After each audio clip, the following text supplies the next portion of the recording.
Hello everyone, आज date है 7 अक्टूबर 2021 और द हिंदू न्यूज एनालिसिस में आपका स्वागत है। इस वीडियो में हम द हिंदू की इंपॉर्टेंट न्यूज़ को एग्जाम के पॉइंट ऑफ व्यू से डिस्कस करेंगे। नीचे डिस्क्रिप्शन बॉक्स में Telegram channel volcano IAS academy का लिंक दिया हुआ है। First important news the Hindu के फ्रंट पेज से। इस आर्टिकल को आप रिलेट कर सकते हो IR मीन्स GS पेपर 2 से। इस आर्टिकल में इंडिया और यूएस के रिलेशन को लेकर के है। यूएस से कुछ ऑफिसर्स हमारे इंडिया की विजिट पर आए हैं और उन्होंने बहुत सारे पॉइंट्स के ऊपर डिस्कशन किया। सबसे पहले उन्होंने शुरुआत में ये बोला कि इंडिया और जो यूएस है वो बहुत सारे पॉइंट्स के ऊपर एक सेम लेवल पर एग्जिस्ट करता है। जैसे कि पॉइंट नंबर 1 अफगानिस्तान में इंडिया और यूएस दोनों चाहते हैं कि टेररिज्म को ना बढ़ावा दिया जाए। टेररिज्म जो है उसको एक तरीके से डिक्रीज करने की कोशिश दोनों ही कंट्रीज अपनी तरफ से इसमें इन्वॉल्वमेंट दिखा रहे हैं। अगर हम अदर एरियाज की बात करें जैसे climate change, Indo Pacific region या फिर वैक्सीनेशन जो प्रोग्राम है, इन सारे पॉइंट्स के ऊपर भी इंडिया और जो यूएस है वो एक ही पॉइंट के ऊपर एग्जिस्ट करते हैं। लेकिन कुछ इश्यूज हैं, ये जो इशू हैं वो इंडिया और यूएस के रिलेशंस को खराब कर सकते हैं। ये हमारे आने वाले टाइम में हमारे जो इंटरनेशनल रिलेशंस हैं उनके लिए डेंजर साबित हो सकते हैं। इसमें है S-400 डील। ये S-400 डील क्या है? ये एक तरीके से रशिया का डिफेंस सिस्टम है। S-400 एक रशिया का most advanced long range surface to air missile defence system है और सबसे पहले चाइना ऐसा कंट्री है जिन्होंने रशिया के साथ में रिलेशन एस्टेब्लिश किए गए थे इस S-400 डिफेंस सिस्टम को एक्वायर करने के लिए। अब ये S-400 जो डिफेंस सिस्टम है उसके ऊपर बैन क्यों लगाया गया है यूएस के द्वारा? यूएस ने एक एक्ट बनाया था, काटसा एक्ट, जिसका नाम है countering America's adversaries through sanctions act. मतलब अमेरिका के जो विरोधी कंट्रीज हैं उनके साथ में अगर कोई अदर कंट्री उनके साथ में रिलेशन मेंटेन करता है तो उनके ऊपर सैंक्शंस लगाए जाएंगे और इस तरीके से जो यूएस है वो रशिया को काउंटर करने की कोशिश कर रहा है। अब ये जो काटसा एक्ट है वो यूएस फेडरल लॉ है और इसने ईरान, नॉर्थ कोरिया और रशिया के साथ में उनके ऊपर कुछ सैंक्शंस लगाए हैं। अब कोई भी कंट्री जो इनके साथ में जैसे कि रशिया के साथ में अपने कोई रिलेशन मेंटेन करता है किसी भी एरिया को लेकर के, मान लो डिफेंस सिस्टम वहाँ से खरीद रहा है, ठीक है, डिफेंस सिस्टम वहाँ से खरीद रहा है तो उनके ऊपर जो अदर कंट्रीज हैं उनके ऊपर सैंक्शंस लगाए जाएंगे। जैसे कि चाइना के ऊपर और जो टर्की कंट्री है उनके ऊपर सैंक्शंस लगाए जा चुके हैं इस तरीके के डिफेंस सिस्टम को एक्वायर करने के कारण। अभी जो S-400 डिफेंस सिस्टम है वो उसको इंडिया भी एक्वायर करना चाहता है। इंडिया भी चाहता है कि हमारे यहाँ पर भी ये जो डिफेंस सिस्टम है उसको हम एस्टेब्लिश करें ताकि हमारे जो इंटरनेशनल रिलेशन है, जो हमारी बाउंड्रीज हैं, उनको हम ईजिली सेव कर पाएँ। लेकिन ये जो S-400 डील है वो एक तरीके से इंडिया और यूएस के रिलेशन को खराब कर सकती है। नेक्स्ट इंपॉर्टेंट न्यूज़ है WHO ने एंटी मलेरियल जो वैक्सीन है उसको रिकमेंडेड कर दिया है। शुरुआत में स्टार्टिंग में अगर हम देखें तो ये जो एंटी मलेरियल वैक्सीन है इसको पायलट बेसिस के आधार पर जो सब सहारन अफ्रीकन कंट्रीज़ हैं वहाँ पर जो चिल्ड्रन हैं उनको सबसे पहले इसको दी जा रहा है पायलट बेसिस के आधार। पायलट बेसिस मतलब कुछ एरिया में इसको स्टार्ट करके सबसे पहले इसके जो रिजल्ट हैं उनको देखा जाए और उसके बाद में ग्लोबल लेवल पर इसको इम्प्लीमेंट किया जा सके। WHO के बारे में अगर हम देखें तो इसका हेडक्वार्टर जेनेवा स्विट्जरलैंड में है। आपको ये बताना है कि कौन सी ऐसी डेट है उस दिन हम वर्ल्ड हेल्थ डे के रूप में सेलिब्रेट करते हैं। 1948 में ये एस्टेब्लिश हुआ था और जो डेट है जिस दिन ये एस्टेब्लिश हुआ था WHO, उसी दिन वर्ल्ड हेल्थ डे के रूप में सेलिब्रेशन किया जाता है। नेक्स्ट इंपॉर्टेंट न्यूज़ यहाँ पर जम्मू एंड कश्मीर जो हमारा यूटी है उसको लेकर के है कि इस साल की अगर हम बात करें तो सिविलियंस की जो डेथ है वो जम्मू एंड कश्मीर में एक मेजर इशू बन करके आ रहा है। अब तक इस साल की अगर हम बात करें तो 22 सिविलियंस की डेथ हो चुकी है और 20 सिक्योरिटी पर्सनल जो है उनकी डेथ हो चुकी है कश्मीर में। तो ये जो सिविलियंस जो है जिनकी डेथ हो रही है, चाहे काउंटर फायरिंग में आप मानो या किसी भी तरीके से, ये चीज़ें जो हैं वो बिलीफ, विश्वास जो है उसको कम करता है और ये चीज़ें तो फिर एक तरीके से इंटरनल जो विद्रोह है, रिवॉल्यूशन है, वही तो क्रिएट करता है ना कि हाँ आप लोग हमारी सेफ्टी नहीं कर पा रहे, चाहे हम पर्सनल की तरफ से मरे, चाहे हमारी इंडियन आर्मी की तरफ से मरे या जो दूसरी तरफ से जो लोग अटैक कर रहे हैं उनकी तरफ से मरे, तो मरना तो यहाँ के जो सिविलियंस हैं उनको ही है। तो ये चीज़ें जो है ना वो एक तरीके से जम्मू एंड कश्मीर वाले रीजन में पीस और स्टेबिलिटी जो हम चाहते हैं उसको लेकर के एक कंसर्न क्रिएट कर सकते हैं। नेक्स्ट इंपॉर्टेंट न्यूज़ यहाँ पर यूपी में एक इंसिडेंट हो गया था और उसकी वजह से जो कुछ फार्मर्स वहाँ पर प्रोटेस्ट कर रहे थे, जिसमें से कुछ फार्मर्स की डेथ हो गई। इसी को लेकर के अब सुप्रीम कोर्ट ने खुद डिसाइड किया है। सुओमोटो होता है, सुओमोटो मतलब खुद के आधार पर, खुद ने सुप्रीम कोर्ट ने लगा कि सोसाइटी में चल क्या रहा है और ये जो इंसिडेंट हुआ इसको लेकर के उन्होंने खुद डिसाइड किया है कि इस केस की वो सुनवाई करेंगे। सुप्रीम कोर्ट ने ये बोला कि जब इस तरीके के इंसिडेंट होते हैं और उससे जो भी डैमेज होता है उसकी कोई भी रिस्पॉन्सिबिलिटी लेना नहीं चाहता कि ये हमारी वजह से हुआ। जो फार्मर्स है ना वो इसकी रिस्पॉन्सिबिलिटी लेना चाहते हैं और जो ना गवर्नमेंट है ना वो इसकी रिस्पॉन्सिबिलिटी लेना चाहते हैं। Okay, next important news, chemistry में नोबेल प्राइज़ दे दिया गया है। जर्मनी के एक साइंटिस्ट हैं Benjamin and US based scientist हैं डेविड मैकमिलर, इनको जॉइंटली केमिस्ट्री नोबेल प्राइज़ दिया गया है। और इनको ये कारण क्या है कि क्या इन्होंने डेवलप किया, for developing a tool to build molecules which has helped make chemistry more environmentally friendly. मतलब केमिस्ट्री का आप एनवायरमेंटली फ्रेंडली यूज़ कर सको, इसके लिए उन्होंने कुछ तरीके के टूल बनाए हैं और इसी के लिए उनको केमिस्ट्री का नोबेल प्राइज़ दिया गया है। Next important news, page number 2 से। इस आर्टिकल में ये जो आर्टिकल है वो दिल्ली गवर्नमेंट के बारे में बता रहा है कि दिल्ली सरकार किस तरीके से कोशिश कर रही है, अपनी तरफ से एफर्ट्स इंप्लीमेंट करने की कोशिश कर रही है कि वहाँ पर जो एयर पोल्यूशन है उसको हम कर्ब कर सकें। हम बहुत दिनों से देख रहे हैं कि वो अपनी कुछ प्रोसीजर, कुछ एक तरीके से टाइमलाइन डिसाइड कर रहे थे कि किन किन पॉइंट्स के ऊपर वो डिस्कशन करेंगे।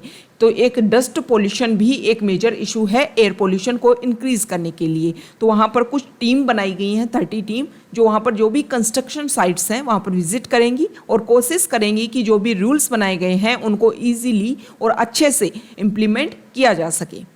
Next important news, page number 3 से। फर्स्ट जो आर्टिकल है वो तेलंगाना और आंध्र प्रदेश जो हमारे स्टेट हैं उनके बीच में मेजर कॉन्फ्लिक्ट है कृष्णा रिवर के वाटर को लेकर के। आपका क्वेश्चन ये है, आपको ये बताना है कि कृष्णा रिवर का ओरिजिन कहाँ से होता है। तो तेलंगाना जो गवर्नमेंट है उन्होंने सुप्रीम कोर्ट में पिटीशन डाली थी कृष्णा रिवर वाटर के डिस्ट्रीब्यूशन को लेकर के। लेकिन अब तेलंगाना जो सरकार है वो ये चाहती है, गवर्नमेंट वहाँ की चाहती है कि जो स्पेशल ट्राइब्यूनल इसके लिए बनाया जाए। Inter state river dispute act 1956 के तहत जो ट्राइब्यूनल बनाया जा सकता है उसके तहत ट्राइब्यूनल बनाया जाए और ट्राइब्यूनल के तहत ही इस केस को इजीली सॉल्व करने की कोशिश की जाए, ट्राई किया जाए। नेक्स्ट इंपॉर्टेंट न्यूज़ है IISc बेंगलोर। ये देखो, ये उस यूनिवर्सिटी का पिक्चर है जो बहुत सारे जो इंडेक्सेज आते हैं एजुकेशन को लेकर के देख लीजिए, क्वालिटी एजुकेशन को लेकर के देख लीजिए। अब और अदर इंफ्रास्ट्रक्चर में हम बात करते हैं जब भी हमारी कॉलेजेस यूनिवर्सिटीज़ की, तो ये हमेशा से रेगुलरली टॉप 1 2 3 पोजीशन पे ही बना रहता है। नेक्स्ट इंपॉर्टेंट न्यूज़ यहाँ देखिए, एडिटोरियल पेज से नेक्स्ट इंपॉर्टेंट न्यूज़ है पेज नंबर 6 से। ये जो आर्टिकल है पेज नंबर 6 और पेज नंबर 7 दोनों पे ही रोड सेफ्टी को लेकर के आर्टिकल आया है। पहले हम पेज नंबर 6 वाले को देख लेते हैं। इस आर्टिकल में जो हमारी मिनिस्ट्री है, ministry of road transport and highways के द्वारा एक नया इनिशिएटिव स्टार्ट किया गया है कि रोड एक्सीडेंट की वजह से, मान लो कुछ लोगों की वहाँ पर एक्सीडेंट हो गया रोड्स के ऊपर, तो बहुत सारे लोग पहले हेल्प करने के लिए नहीं आते थे, लेकिन अब गवर्नमेंट ने अपनी तरफ से एक इनिशिएटिव स्टार्ट किया है कि जो भी लोग इस तरीके के रोड एक्सीडेंट विक्टिम्स को हेल्प करेगा उनको कैश प्राइज दिया जाएगा। ये चीज़ें जो है ना वो एक तरीके से नया इनिशिएटिव है और हमारे यहाँ पर जो रोड एक्सीडेंट्स की जो संख्या बहुत ज़्यादा है उसको कर्व करने में भी हेल्प करेगी। इसी को लेकर के आर्टिकल है कि गवर्नमेंट ने जो इनिशिएटिव स्टार्ट किया है वो काफ़ी शानदार है। यहाँ जो आर्टिकल है वो इसमें ये बताया गया है कि रोड एक्सीडेंट्स को रिड्यूस किया जा सकता है, कम किया जा सकता है। इसके जो राइटर हैं वो एमपी के इंस्पेक्टर जनरल ऑफ पुलिस रह चुके हैं, सेंट्रल रिजर्व पुलिस फोर्स के, अब रिटायर्ड हो चुके हैं। इन्होंने ये आर्टिकल लिखा है। इसमें बताया गया है कि देखो, रोड एक्सीडेंट्स बहुत ज़्यादा होते हैं, ऐसा नहीं है इंडिया में ही होते हैं, अदर कंट्रीज़ में भी होते हैं, लेकिन वहाँ पर जो इजीली जो इमरजेंसी प्रोविजंस हैं या फिर जो हॉस्पिटल्स की जो सुविधा है वो बहुत ही ईजीली अवेलेबल हो जाती है, जिसकी वजह से रोड एक्सीडेंट्स को डेथ में जो चेंज होता है वो संख्या काफ़ी कम होती है। लेकिन हमारे इंडिया में रोड एक्सीडेंट से डेथ में कन्वर्जन जो है वो बहुत ज़्यादा इंक्रीज़ हो जाता है, क्योंकि हमारे यहाँ पर जो बेसिक इंफ्रास्ट्रक्चर है उसकी बहुत ज़्यादा कमी है। इस आर्टिकल में बोला गया है कि ब्राज़ीलिया डिक्लेरेशन जो हुआ था ब्राज़ीलिया डिक्लेरेशन क्या है, पहले आप इसके लिए देख लीजिए कि 2015 में ये ब्राज़ीलिया डिक्लेरेशन को साइन किया गया था और इसमें डिसाइड किया गया था कि ग्लोबल हाई लेवल कॉन्फ्रेंस है ये रोड सेफ्टी को लेकर के ब्राज़ील में इसको ऑर्गेनाइज करवाया गया था। उससे पहले 2009 में रसिया में भी इसी तरीके की जो कॉन्फ्रेंस है उसको ऑर्गेनाइज करवाई गई थी। अब ये जो ब्राज़ीलिया डिक्लेरेशन है इसके तहत जो हमारे सस्टेनेबल डेवलपमेंट गोल्स हैं, मतलब एसडीजी गोल्स जो हैं 3.6, उस आर्टिकल को, उस गोल को इम्प्लीमेंट करने की कोशिश इसमें की जा रही है। इसमें कोशिश की जा रही है, इसमें टारगेट डिसाइड किया गया था ब्राज़ीलिया डिक्लेरेशन के तहत कि 2030 तक, अभी प्रेजेंट टाइम में जितने भी इंसिडेंट होते हैं, जितने भी केसेज होते हैं, जितनी भी डेथ हो रही है ग्लोबल लेवल पर, उन सभी को हाफ किया जा सके, मतलब रोड ट्रैफिक एक्सीडेंट जो है उनको हाफ किया जा सके। इसी को लेकर के ब्राज़ीलिया डिक्लेरेशन हुआ था। अब नेक्स्ट इस आर्टिकल में बोला गया है कि इस तरीके के जो ग्लोबल लेवल पर जो भी रूल्स एंड रेगुलेशंस बने हुए हैं उनको अच्छे से इम्प्लीमेंट करने की कोशिश की जाए। अब नेक्स्ट और भी कुछ प्रोविजंस हैं, जैसे कि कोविड के दौरान इस आर्टिकल में ये देखा गया कि कोविड के टाइम में जब पेंडेमिक चल रहा था और उस समय हमारे यहाँ पर सब कुछ बंद कर रखा था, सब कुछ क्लोज कर रखा था, उस समय भी रोड केसेज, वैसे तो देखो उस टाइम जो लोगों की आउटिंग है वो बहुत कम थी, लेकिन फिर भी रोड केसेज काफ़ी देखने को मिले। इसका कारण ये है कि हमारे यहाँ पर जो लोग हैं वो हाई स्पीड में अपनी जो भी व्हीकल्स हैं उनको बहुत ज़्यादा चलाते हैं, उसी का ही रिजल्ट रहता है कि रोड एक्सीडेंट बहुत ज़्यादा इंक्रीज हो रहे हैं। दूसरी प्रॉब्लम ये है कि जब कोविड पेंडेमिक चल रहा था उस समय जब हाईवेज़ पर या फिर रोड्स पर ज़्यादा संख्या में व्हीकल्स प्रेजेंट नहीं थे, लेकिन उस समय भी रोड एक्सीडेंट्स की तुलना में जो एक तरीके से जो उनके ऊपर चार्ज इम्प्लीमेंट किए जाते हैं, मान लो हाई स्पीड को लेकर के देख लीजिए, या फिर और भी सिक्योरिटी पर्सनल हेलमेट केयर नहीं करना, हेलमेट वेयर नहीं करना, इन सारे पॉइंट्स के आधार पर उनके ऊपर चार्ज लगाए गए। ये सारी चीज़ें हमें ये क्लियर करती हैं कि हमारे यहाँ पर रोड सेफ्टी को लेकर के इतनी अवेयरनेस नहीं है, जिसकी वजह से ही हमारे यहाँ पर रोड एक्सीडेंट बहुत ज़्यादा होते हैं। तो इन्हीं सारे पॉइंट्स को यहाँ पर बहुत सारे डाटा दे रखे हैं। इतने डाटा देखो ना तो किसी से याद होते हैं और ना याद कर सकते हो, क्योंकि ये तो सिर्फ रोड सेफ्टी को लेकर के डाटा है, ऐसे पता नहीं हर पॉइंट को लेकर के कितने डाटा। कुछ डाटा जो हैं जैसे कि करंट में जो चल रहे हैं उन डाटाज को आप याद कर सकते हो, 1-2 डाटा, किसी भी पॉइंट को लेकर के 2-3 डाटा से ज़्यादा याद नहीं किए जा सकते हैं, बस उनको लिखना है, याद करना है और उनको अपने आंसर्स में इनपुट करना है। अब देखिए इस आर्टिकल में लास्ट में ये बताया गया है कि किस तरीके से हम जो रोड एक्सीडेंट हैं उनको कम कर सकते हैं, जैसे कि while the strict enforcement of traffic safety laws would go a long way, educating citizens, लोगों में अवेयरनेस क्रिएट करनी है कि एक्सीडेंट की वजह से क्या क्या इम्पैक्ट गिरता है, आपकी लाइफ किस तरीके से इफेक्ट हो सकती है। हमारा जो रोड इंफ्रास्ट्रक्चर है उसको कोऑर्डिनेशन के साथ में, मतलब पुलिस और सिविक अथॉरिटी जो है उनमें कोऑर्डिनेशन हो और जो हमारा रोड इंफ्रास्ट्रक्चर है उसको इम्प्रूव किया जा सके। रोड्स पे कुछ ब्लैक स्पॉट्स, मतलब वहाँ पर जनरली बहुत ज़्यादा एक्सीडेंट होते हैं, उन ब्लैक स्पॉट्स को आइडेंटिफिकेशन किया जाए और उन पे स्पेशल अवेयरनेस जो है वो लोगों में फैलाई जाए। ओके, बहुत ज़्यादा जैसे जो रोड्स होते हैं वहाँ पर पुलिस पर्सनल को एक एडुकेट नंबर में उनको इम्प्लीमेंट डिप्लॉय किया जाए। इसके अलावा पर्टिकुलरली ड्यूरिंग पीक आवर्स, ऐसे समय जहाँ पर जिस समय बहुत ज़्यादा व्हीकल्स होते हैं रोड्स के ऊपर, could bring down accident rates, उस समय एक्सीडेंट भी बहुत ज़्यादा होते हैं। Highway patrolling with police personnel trained in first aid and ambulances every 10 kilometre would also help save precious lifes. हर 10 किलोमीटर के ऊपर एम्बुलेंस अवेलेबल हो और ईजीली जो पुलिस पर्सनल जो पेट्रोलिंग करते हैं हाईवेज़ के ऊपर या रोड्स के ऊपर, उनको इस तरीके की ट्रेनिंग दी जाए, उनमें स्किल डेवलप की जाए कि कोई भी लोग मान लो जिनका एक्सीडेंट हुआ है तो उनको फर्स्ट एड तो उसी जगह जो इंसिडेंट पॉइंट है वहीं पर उनको दी जा सके। ओके, तो ये आर्टिकल है, ये हमने एडिटोरियल को डिस्कस किया। नेक्स्ट इंपॉर्टेंट आर्टिकल, यहाँ पर कुछ पार्टीज़ को लेकर के आर्टिकल दे रखा है कि किस पार्टी ने अपने जहाँ जहाँ इलेक्शन हुए वहाँ पर कितना एक्सपेंसेज किया, उन सब के बारे में। बहुत कम पार्टीज ऐसे हैं जो इलेक्शन कमीशन ऑफ इंडिया को जितना भी उनका एक्सपेंस हुआ कि कितना खर्चा हुआ हमारा चुनावों के दौरान इलेक्शन में, उन सब को लेकर के अवेयरनेस जो है, जो भी अपने डाटा इनपुट रखने हैं, जो भी अपने डाटा उनको सबमिट करने चाहिए, वो रियली टाइम पर अवेलेबल नहीं करवा रही हैं। Next important news page number 8 से, यहाँ पर नेशनल इन्वेस्टिगेशन एजेंसी NIA उसने बोला है कि 3000 किलोग्राम हीरोइन को डायरेक्टरेट ऑफ रेवेन्यू इंटेलिजेंस के द्वारा गुजरात का जो मुंद्रा पोर्ट है वहाँ पर इनको कैप्चर किया गया है, वहाँ पर इनको सीज किया गया है। ये अब मुंद्रा जो पोर्ट है और कुछ ऐसे वेस्टर्न पोर्ट हैं या फिर ईस्टर्न पोर्ट हैं, इनका नाम हम देख लेते हैं कि कौन सा जो पोर्ट है वो वेस्टर्न में है और कौन सा जो पोर्ट है वो ईस्टर्न पार्ट पे है। ओके मतलब हमारे ईस्टर्न कोस्ट लाइन पे या वेस्टर्न कोस्ट लाइन पे।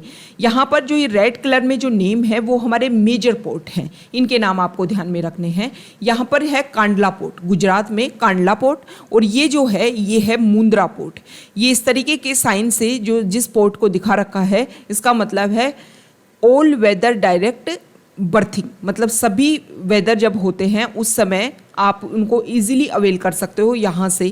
और जो स्टार लाइक है वहाँ पर fair weather light race port. Okay यहाँ पर अगर हम बात करें तो यहाँ पर गुजरात में जो मेजर पोर्ट है वो कांडला है, महाराष्ट्र में मुंबई जो जवाहरलाल नेहरू पोर्ट है, इसके अलावा जो गोवा है वहाँ पर मोर्मुगांव है, कर्नाटका में न्यू मंगलोर है, तमिलनाडु में कोचीन है, यहाँ पर केरला में कोचीन है, तो तमिलनाडु में तुतीकोरिन, एन्नोर चेन्नई, आंध्र प्रदेश में विशाखापट्टनम, और यहाँ पर ओडिशा जो है वहाँ पर हल्दिया पारादीप, और वेस्ट बंगाल कलकत्ता। ओके तो ये जो देखो ये जो भी नेम है वो आपको नाम में ध्यान रखना है। जो हमारे मेजर पोर्ट्स हैं उनके आपको नाम ध्यान में होने चाहिए, और ये भी पता होना चाहिए कि ईस्टर्न कोस्ट लाइन पे कौन कौन से हैं और जो वेस्टर्न कोस्ट लाइन है वहाँ पर कौन कौन से हैं। Okay next important news page number 10 से, इस आर्टिकल में सुप्रीम कोर्ट ने बोला है, सुप्रीम कोर्ट एक केस की सुनवाई कर रहे हैं कि फायर क्रैकर्स को लेकर के 2018 में 2018 में ही हमने बैन लगा दिया था, लेकिन फिर भी कुछ ऐसे मैन्युफैक्चरिंग कंपनी हैं जहां के गोडाउन को अगर आप देखोगे तो वहां पर बहुत ज़्यादा संख्या में इस तरीके की जो 6 हैजार्डस केमिकल्स है जिनके ऊपर बैन लगाया गया था उनको अभी भी वहाँ पर सेव किया गया है, प्रिजर्व किया गया है। तो सुप्रीम कोर्ट ने उन मैन्युफैक्चरिंग कंपनी से यही पूछा है कि जब इनको बैन कर दिया गया है ना, इनको आप यूज कर सकते हो, फिर आपने इनको स्टोर क्यों कर रखा है, क्या कारण है आपने इनको स्टोर कर रखा है। ओके तो ये चीज़ें तो ये दिखाती है कि आप इनका यूज़ करोगे। सुप्रीम कोर्ट ने अभी CBI को बोला भी था कि इन सब केसेस की जाँच की जाए, क्योंकि जो ये फायर क्रैकर्स जो हैं उनमें टॉक्सिक केमिकल्स को यूज़ किया जा रहा है, जिसकी वजह से जो हमारा एनवायरनमेंट है वो काफ़ी इफेक्ट होता है। इसकी वजह से आप नॉइस पोल्यूशन को देख लीजिए, डस्ट पोल्यूशन देख लीजिए, एयर पोल्यूशन देख लीजिए, ये सारी चीज़ों का जो लेवल है वो इंक्रीज होता है। यहाँ पर बहुत सारे स्टेट की सेकेंड जो न्यूज़ है वो यूपी ने, अगर हम स्टेट्स की बात करें कि कौन से स्टेट से पर्टिकुलेट मैटर का सबसे ज़्यादा एमिशन होता है, फाइन पर्टिकुलेट मैटर का, तो इस स्टडी में ये सामने आया है। ये जो स्टडी है council on energy environment and water के द्वारा ये एनालिसिस किया गया है, तो इसमें माना गया है कि यूपी टॉप करता है, मतलब यूपी से PM जो फाइन पर्टिकुलेट मैटर है उसका एमिशन सबसे ज़्यादा होता है। अब इसमें कुछ अलग अलग पॉइंट्स के आधार पर कुछ अलग अलग इंडेक्सेज को यूज़ किया गया है। ओके तो इसमें यूपी ने टॉप किया है, सेकंड नंबर महाराष्ट्र, फिर MP, फिर ओडिशा, फिर राजस्थान एंड फिर West Bengal. Okay next important news यहाँ देखो रामायण जो है वो प्रोग्राम सभी ने देखा होगा, अगर उस टाइम नहीं देखा पाए तो लॉकडाउन के दौरान तो सभी लोगों ने इसको व्यू किया होगा। तो आपने जिन्होंने रावण का कैरेक्टर जिन्होंने प्ले किया था मिस्टर अरविंद त्रिवेदी, उनकी डेथ हो गई है। ओके नेक्स्ट इंपॉर्टेंट न्यूज़ यहाँ देखो हमारे जो PM हैं उनको बहुत सारे मोमेंटोज़ मिले हुए हैं। अब ये जो मोमेंटोज़ हैं उनकी एक तरीके से ऑक्शन की जा रही थी। अब ये ऑक्शन में क्या था कि इन सारे पैसों को, ये जो ऑक्शन है इन सारे पैसों को, जो भी इस ऑक्शन से पैसे आएंगे इनको कुछ अलग यूज़ में, जैसे गंगा के रिजर्वेशन में इस पैसे को, इस मनी को यूज किया जा सकेगा। Next important news page number 11 business page से, इस आर्टिकल में यह बताया गया है कि जो कैबिनेट है उसने क्लियर कर दिया है 4445 करोड़ टेक्सटाइल पार्क्स को डेवलप करने के लिए। पूरे इंडिया में 7 mega integrated textile reason develop किए जाएंगे अगले 5 साल के दौरान।